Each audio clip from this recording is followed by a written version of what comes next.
नमाज में कितनी शर्तें होती हैं? नमाज पढ़ने के लिए क्या शर्त है? कोई एक शर्त तो बताओ यार। नेकर पहन के नमाज पढ़ लोगे क्या?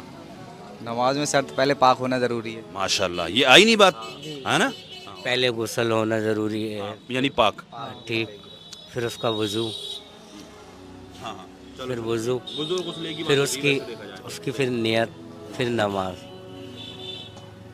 नमाज में पाक होना ज़रूरी है और वज़ू होना ज़रूरी है और कपड़े पाक साफ़ होना ज़रूरी है और दिल बिल्कुल पाक साफ़ हो हमारा, बिल्कुल साफ़ सुथरे मन से नमाज़ पढ़नी चाहिए। चलो कुछ बातें आप ठीक ही बता रहे हैं माशाल्लाह, ठीक है, लेकिन नमाज की जो शर्तें होती हैं वो 6 होती हैं। कुछ लोग 7 भी कह देते हैं।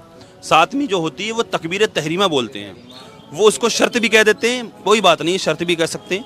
और वैसे वो नमाज के फ़र्ज़ में आती है, जो तकबीर तहरीमा जो कानों तक हाथ उठाते हैं वो नमाज का फ़र्ज़ है।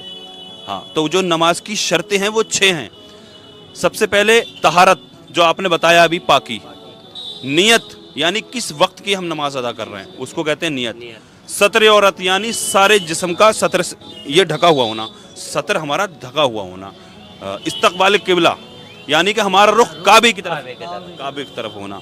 और जगह का पाक होना, कपड़ों का पाक होना, ये शर्तें हैं, 6 शर्तें हैं।